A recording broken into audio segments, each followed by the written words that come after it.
Hello and welcome back to Buckle Up. I'm Harry King and this, finally, is the Toyota Hilux. I've completed the set, I've driven all the mainstream pickup trucks, so now I'm going to tell you if this one is any good. Now let's start by talking about styling. The Hilux is on sale in the UK in two trim levels only. There's the Invincible, which is your sort of normal looking Toyota Hilux pickup truck, and this, the Invincible X, which means you get all of this stuff round the front that's extra off-road protection, because people do genuinely put these to work. Even here in the leafy grass-filled United Kingdom, people really work these hard. I know we're not in South Africa or in the outback in Australia, but these are driven to destruction. Well, these aren't. Other pickup trucks are driven to destruction. So actually having a bit of extra protection from factory probably is worthwhile having. I also want to talk about this colour because it's the only colour it comes in. Otherwise it's white, grey or black. This is bronze, so it's brown. And I like brown. Down the side, we see a continuation of all of that off-road cladding. Let's talk about the wheels / the wheel arches. I don't know if you've ever noticed this about the Hilux, but once it has this Invincible X cladding around its wheel arches, they don't bother moving the wheels any further out. So it kind of looks like it's hovering if you view it from directly in front. This does, of course, leave you space to put massive off-road tyres on it without having to chop up your wheel arches, if that's what you want to do. And I'm sure some people will want to do that. And the people who don't want to do that, but do buy Toyota Hiluxes, are probably practical enough to recognise that while aesthetically this isn't the best, it's really no issue in the real world. I've got a running board, I've got some chrome badges, Hilux and the trim level, Invincible X. I've got a great big bed, obviously, so let's talk about that more now. Though just before we do, I'll point out again some more large chrome badging on the back of the vehicle. Also, tow hitch. Now this pickup hits all of the kind of standard requirements for a UK-based pickup truck. So, towing, 3.5 tons, brake trailer weight, bed capacity, over a ton. So, hits the nail on the head. The thing I like about this though, number one, I'll lower this down, you'll see it's soft open and close. Also, one of two options on this trim level is the paint and then whether or not you want a bed liner, and that's it. Everything else is just fitted, which I like the simplicity of that. But if I pop that back up, you'll also see that you have steps in and out of the bed, which means you can get in and out safely. In terms of features, you've got 4 big tie down points here, but anything else will be custom to you because obviously, like all pickup trucks, there is huge aftermarket support. So you can have anything back here really that you want to have. If you want a cab, if you want a roll top, but you will be getting that either through the dealer or aftermarket, completely aftermarket. Let's though see what it's like in the back seats. So space in the second row is limited if you're behind a taller driver. So this seat is in my driving position. I'm 5'11" or 180 centimeters, whichever takes your fancy, and I do not have enough leg room.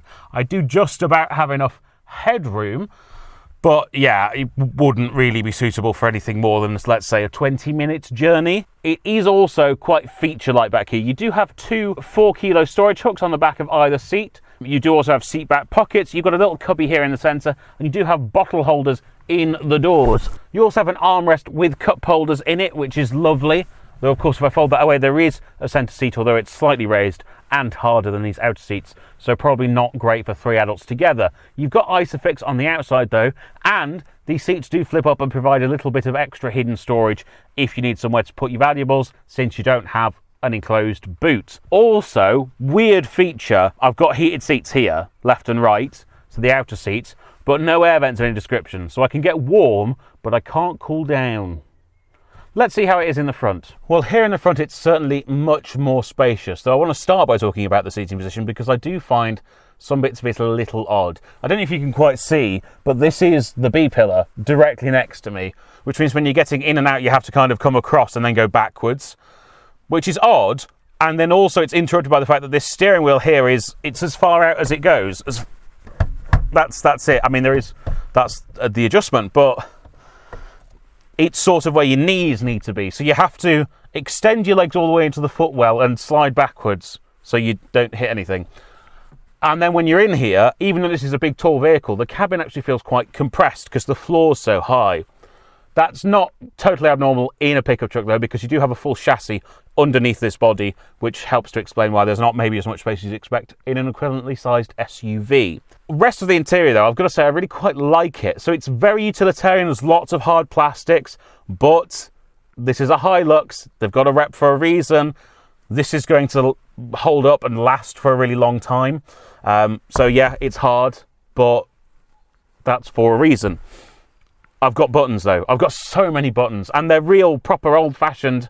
These are buttons that are just square and have things on them buttons, including 2 more heated seat buttons, left and right. Again, I do like that layout. I've got 2 12-volt sockets down here, as well as a data USB connection, which also allows for Android Auto or Apple CarPlay screen mirroring, and full climate controls. Yes, dual zone climate controls with just all button controls. Oh, it's delightful. I've got 2 glove boxes.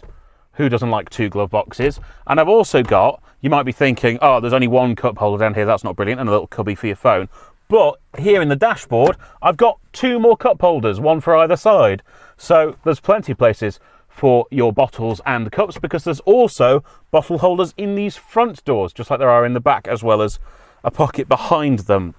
I've got another little cubby here. I've got space under my arm, which also has a 220 volt outlet if you want to power something that needs, you know, home voltage. The screen itself is quite an updated modern system. The maps are fairly smooth and fluid. I prefer still to use Android Auto, Apple CarPlay. The sound system is excellent. Really love the sound system. Steering wheel controls, again, proper blocky square buttons. Automatic gearbox, it is available with a manual, and a proper handbrake as well, which we like to see, but that's fairly standard on pickup trucks. I think the thing to do now, though, is to drive it and see what that's like. So, driving the Toyota Hilux. Let's start by addressing something I've not really mentioned throughout the video. This is now technically a hybrid.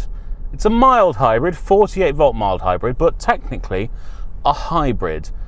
It is otherwise, though, pretty much the engine we've been used to for the last 10 years. So it is available with a 2.4, or this is the 2.8 4-cylinder diesel engine, making 204 PS and 500 Newton meters of torque.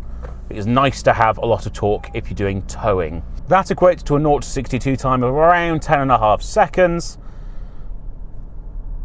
and a WLTP fuel economy of around 30 mpg. In terms of how it actually drives though, it is definitely a commercial / agricultural product. The diesel engine is vocal, the gearbox is not the smoothest, and then tied into this, you know, pretty hardcore interior, it doesn't make for the most refined place to cruise. But I do think it's actually quite comfortable. The suspension is juddery when unladen at the back, and obviously the ride is fairly soft.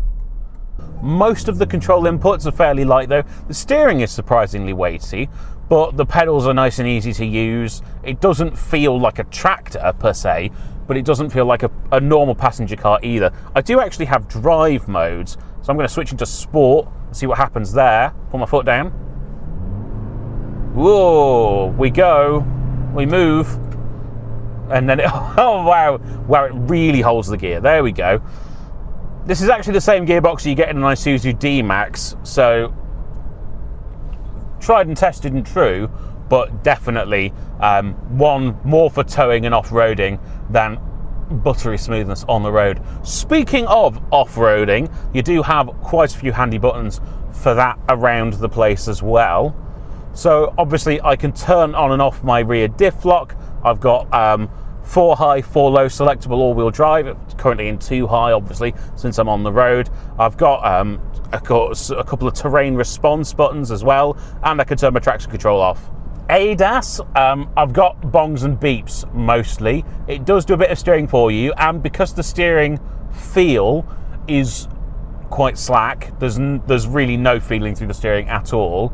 It does almost feel like you're being blown about by the wind when it corrects you. It's really a rather strange... It's a strange way that it comes in. Visibility and manoeuvrability wise, I think this is absolutely fine within the class. I've got really nice big door mirrors, so I can see right into my blind spot. The glass house all round is fairly good. The bed doesn't seem to come too high at the back, so I've got a fairly good view out behind me. And I do have parking cameras, which helps a lot. The steering lock's all right. I mean, I wouldn't recommend taking this into a tight multi-story car park, but I think you could just about get away with it if you had to. So let's really sum this up. What do I like about this? Well, it feels proper roughy tufty. I know it's going to be really, really solid as a vehicle. And it is comfortable. It's very comfortable, and it has all the features you need from a pickup truck. Some of the downsides are you don't get as many toys in here as you do in some of the rivals. If you're going to do long motorway journeys, say if you're buying this as a tow vehicle for a transport company, I would maybe look towards one of them, or the SsangYong Musso offers very similar levels of technology while being probably slightly better on road. I think this would have it off-road, but that's not why you're buying it if you're buying it for towing.